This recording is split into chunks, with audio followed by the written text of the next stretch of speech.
the difference between you, the one with the unfair advantage, and the 99% of the companies that just go the traditional route of hiring a large sales team and whatnot is your cost of acquiring that new customer would be a fraction of the cost of the other guys. And that unfair advantage means you don't need to raise as much money, especially in today's climate, when money is tight, you have an advantage. You can really work smart.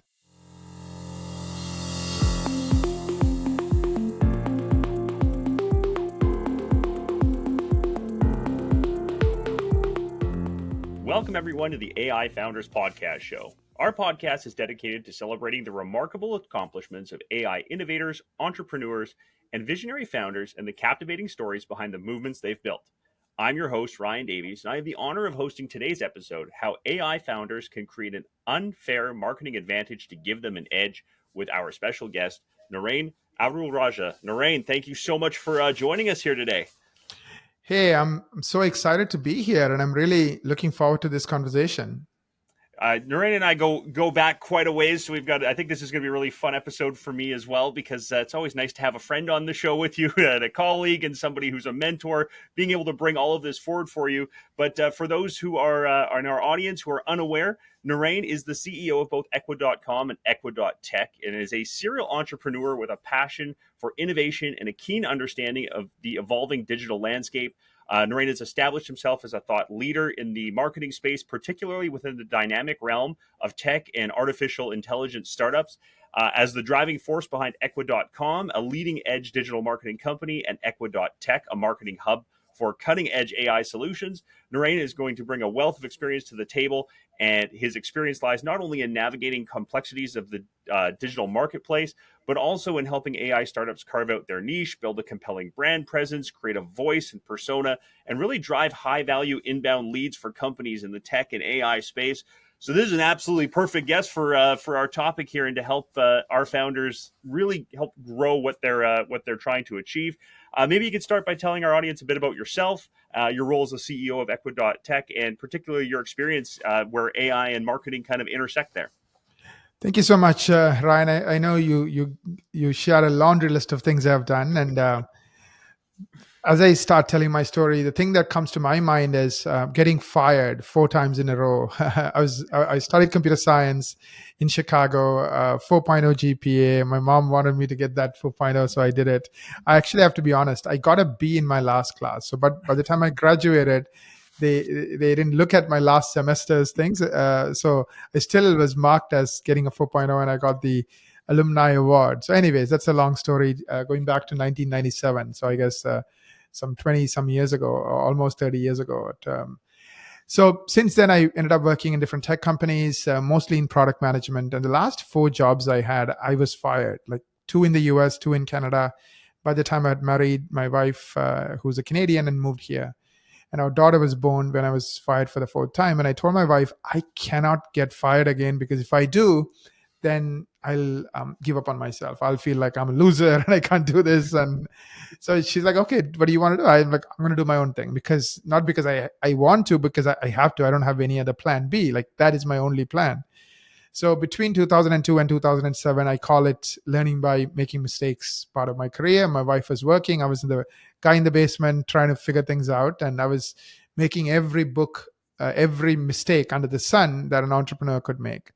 And then finally, I guess after paying the price, maybe I should have taken an MBA, but being somebody who likes to figure out my own ways, that didn't appeal to me. And also, we didn't have the money or the capabilities to do it at the time. So finally, I figured out, the secrets of success. And then we were about to go bankrupt. We were running a website called Busy Moms for Moms. And in 2007, the US economy tanked. So anybody in the ad business, unless you're Google or Facebook, you're dead, pretty much. So we were one of those, about to be dead people walking. And a dentist said, okay, you're so good at SEO. You're so good at driving traffic. Why don't you help me? And that's kind of how I got into marketing back in 2007. Rest is history. We currently have 250 people. We, of course, run Equa.com, which is a marketing agency for doctors. We run Equa.tech, which is a new venture, but something that's based on our experience doing our own marketing, using a lot of the things we are now doing for other tech companies. So, of course, for the last 4 or 5 years, we have been doing a lot of the things that we'll be sharing with our clients, and then we know it works. So it's just a matter of doing that. So that's kind of a little bit about me. So Equa.tech is a done for you agency that focuses on helping early stage AI companies, perhaps without like a 10-person marketing team, create an unfair advantage. See, the unfair advantage of marketing is it cuts your cost of acquiring a new client. So when I look at Equa.com and our market, we again are a B2B company. We have B2B clients for Equa.com. Our cost of acquiring a new client is a fraction of the cost of most of the companies in this space. So it gives you an unfair advantage. So I believe in building a business that's stacking unfair advantages on top of unfair advantages, because the thing about unfair advantages, it's unfair, meaning the other people cannot compete with you. So it's like having a trump card. It's really hard for them to kind of beat you when you have those tons of those trump cards.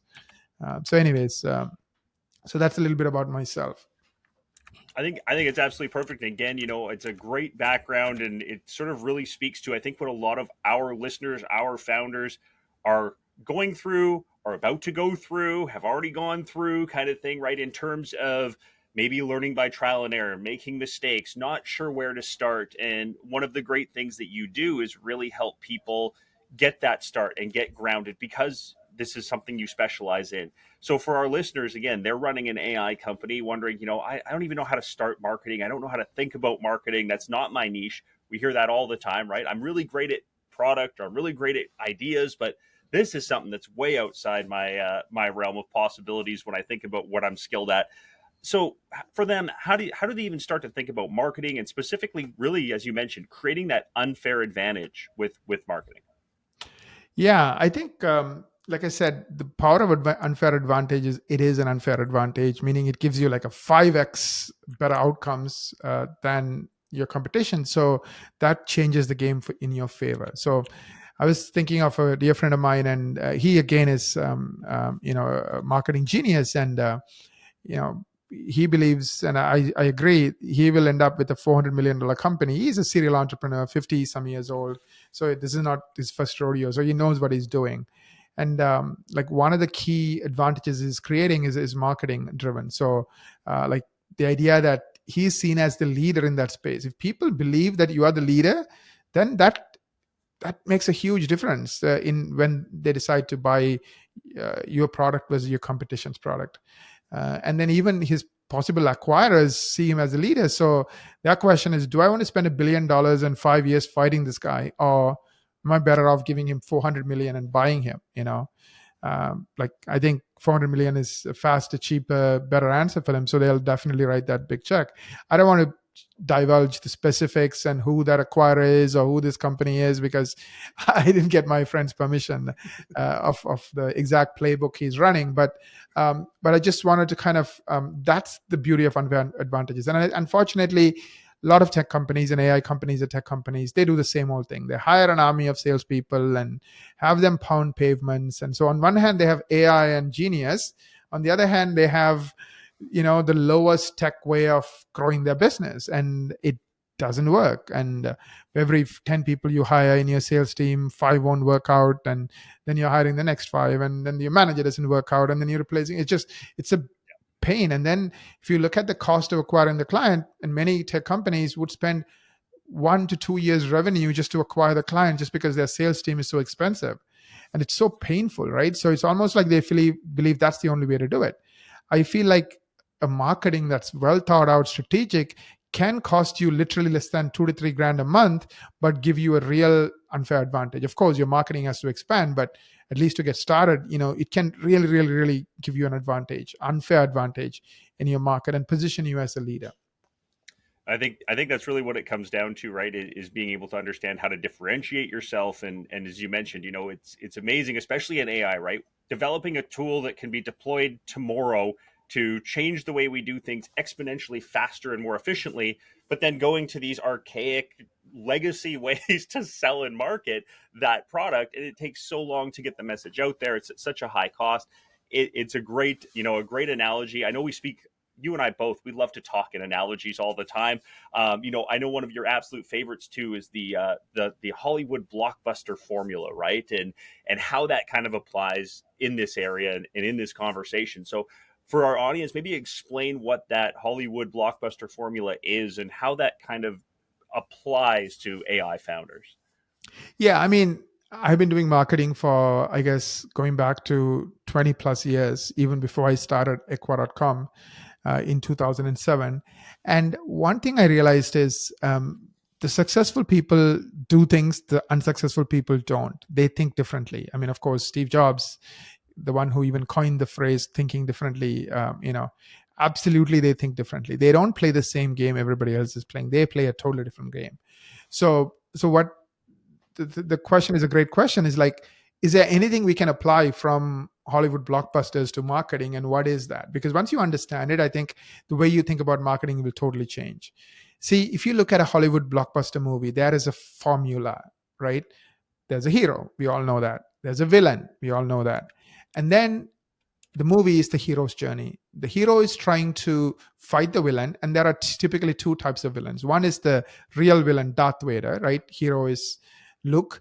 And then the other one is his doubts, his fears, all of these thoughts he has that saying, oh, you can't do it, you're not good enough, all of that, those emotional villains. And then the entire movie is the hero winning, winning, winning, losing, losing, losing, winning, losing, winning, losing, and then finally, after 2.5 hours, becoming triumphant. Typically, that's the formula of a movie that makes $1 billion or $3 billion. Also, there's this other character. I'm going to call him Yoda, or the guide, right? I mean, the Yoda or the guide is the one that's kind of whispering in the ears of the hero and guiding the hero. And typically, most successful movies have that type of a character, the guide or the Yoda.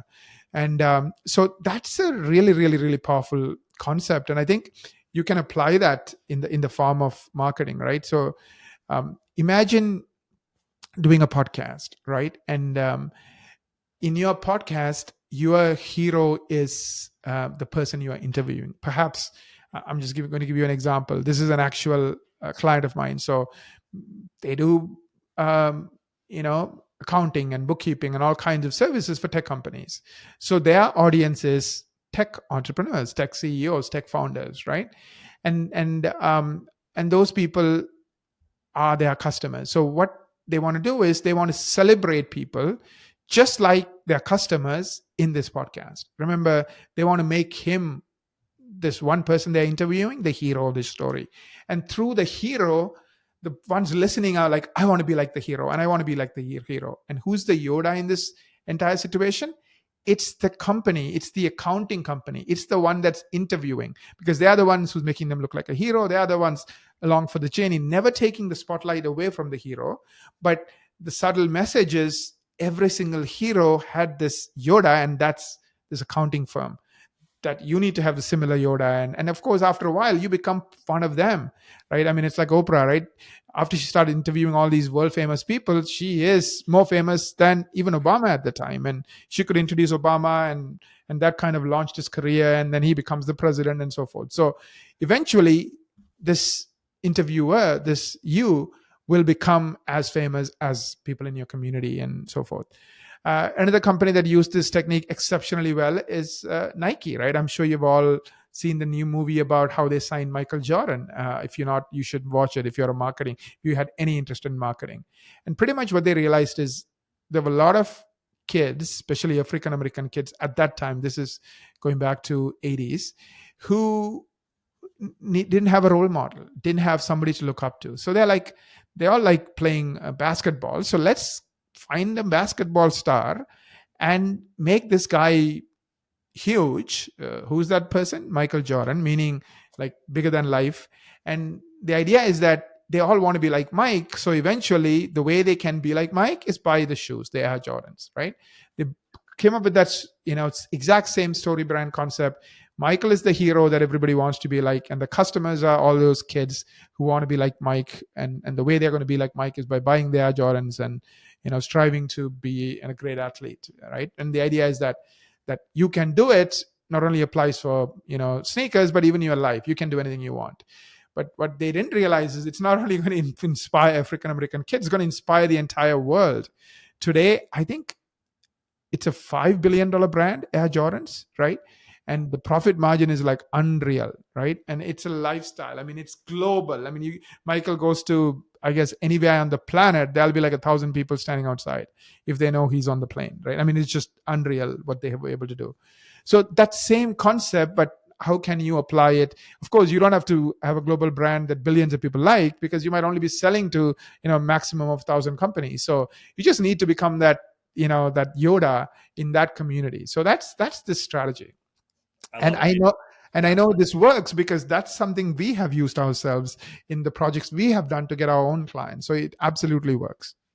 Yeah, and I was going to say, with your platform Equa.tech, that's kind of one of the ideas that you've brought forward. You've taken what's already been successful, and now you've sort of multiplied how you can give that out to other members of the community and the AI community and the tech community, and really use podcast marketing to help create an audience and sort of again be that Yoda and help to grow not just their business but their clients' businesses and become that thought leader. Explain to us a little bit about that, about how podcast marketing can help create an audience and lead generation from that side of things. Absolutely, right? So if you are like most tech companies, right, 99% of them, 95% of them, what do? You hire an army of salespeople, 5, 10, 20, a manager and VP of sales, all that stuff. You're spending 20, 30% of your revenues on this team. And they're supposed to cold call and get clients who don't know anything about you to do business with you. I mean, put yourself in the shoes of the customer. If you don't know anything about somebody, you don't even know who they are, you don't like them, you don't trust them, what are the chances of them doing business with you? Of course, there is a chance if this person is persistent and spends 2 years, but the cost, that's why the cost of acquiring a new customer is so high for 90% of tech companies. And it pretty much takes up most of their budgets, most of their investments. What if you are different? What if you already have started building an audience and there are 1,000 people? Let's say your market has 1,000 clients or 10,000 clients or 100,000 clients, and many of those people in that market already know you, already like you, already trust you, are already listening to this podcast that you have created, where you are celebrating customers just like them who have done unbelievable things, and they want to do those same unbelievable things. Perhaps using that same example that I used before, a case study, uh, this one tech entrepreneur got raised $50 million. Interview that tech entrepreneur and talk about how he did it, his secrets. Perhaps another entrepreneur exited a company and he went from zero to 10 million in 5 years. How did he grow so fast? What were his secrets? So, similarly, like, you can tell these wonderful stories, interview these people who are amazing, and so others want to listen to them. And the other thing is, when I make this particular entrepreneur a hero, what's going to happen? That entrepreneur is going to share it on their LinkedIn, share it on their, emails, send it to everybody they know. All these people who's seeing that are his friends, his colleagues, his customers. They're curious, they watch it, or they're like, I love this, I already like John, and I love this interview that John did. What are they going to do? They're going to retweet it, they're going to reshare it. Now all of a sudden, the other cool thing about this is it kind of gets its own legs. So you are not even finding your potential customers, these people are finding themselves, because this one single podcast is spreading virally. Now you multiply it by one a week. Before you know it, you become the podcast for this industry. Now, I use tech entrepreneurs as the audience. What about, maybe you're selling to hospitals, and anybody who works at hospitals?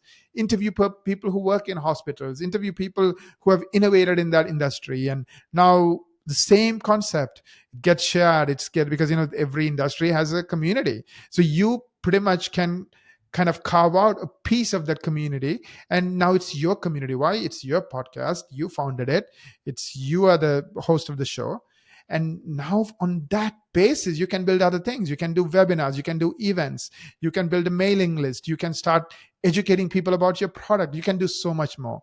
But the difference between you, the one with the unfair advantage, and the 99% of the companies that just go the traditional route of hiring a large sales team and whatnot, is your cost of acquiring that new customer would be a fraction of the cost of the other guys. And that unfair advantage means you don't need to raise as much money, especially in today's climate. When money is tight, you have an advantage. You can really work smart. And I think that's a big thing too. Is also what the types of leads that come in and come back from that. It's very different when you've got this cold calling team, like you said, this marketing team that has to go out and reach out. It's very much like, okay, I'm being sold to, I'm being prepared for a sales pitch here, things like that. When they're listening to you, you've got expertise, you've got trust built in, you've got authority, a thought leadership in the area. So these people are coming to you now saying, I already trust you. I already want to hear what you have to say.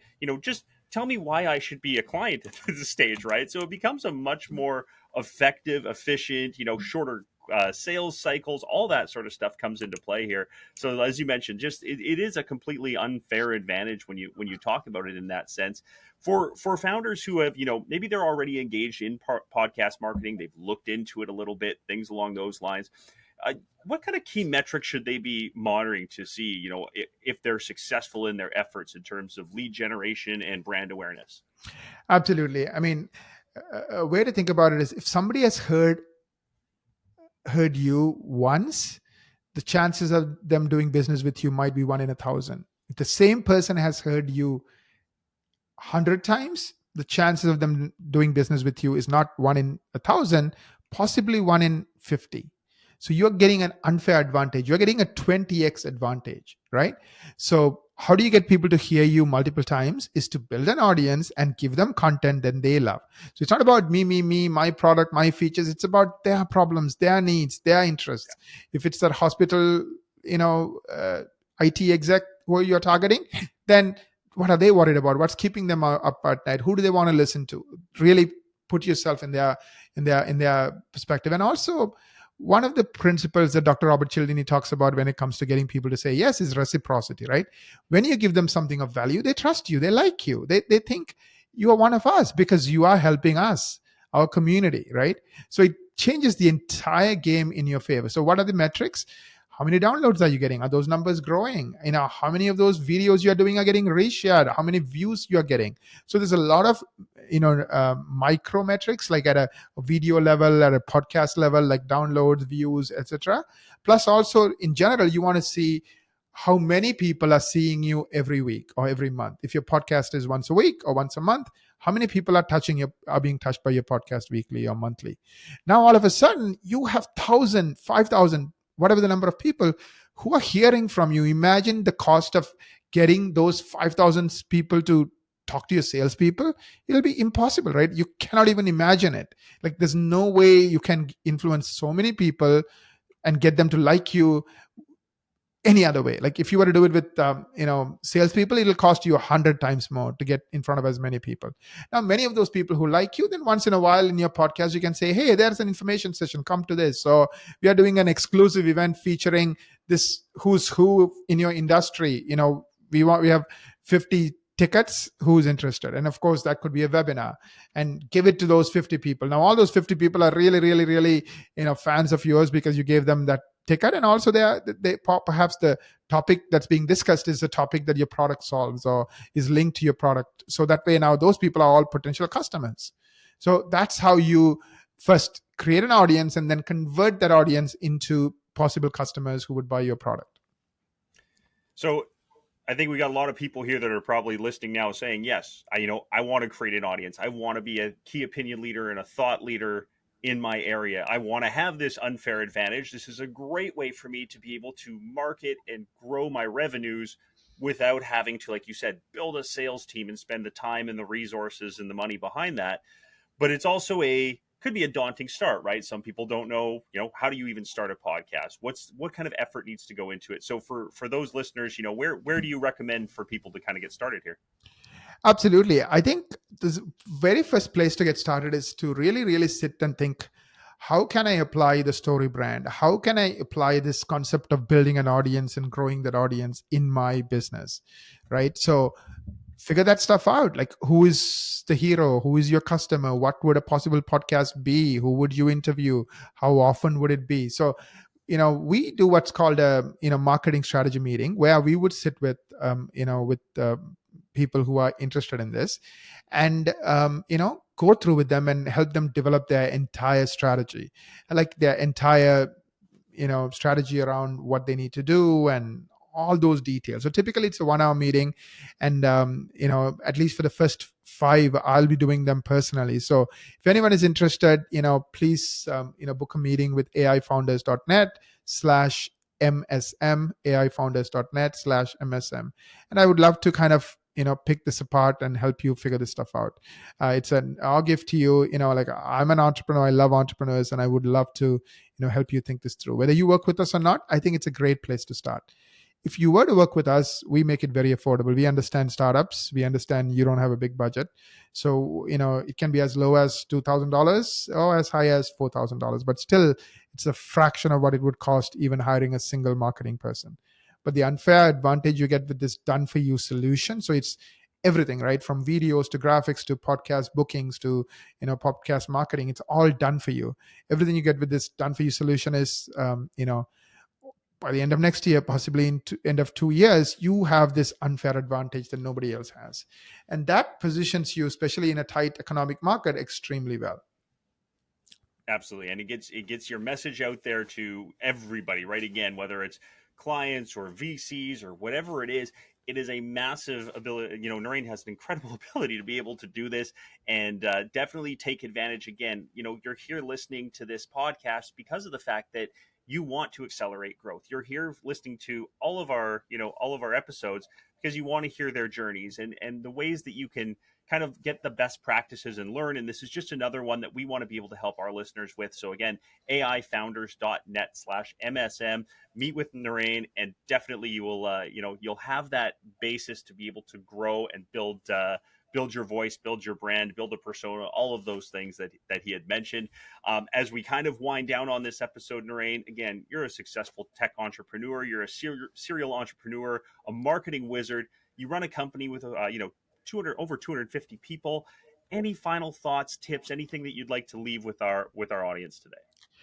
Yeah, I feel like if you are in it for the long term, if you're an entrepreneur who wants to do something interesting and you want to be able to, you want to look back and say, you know what, I did this.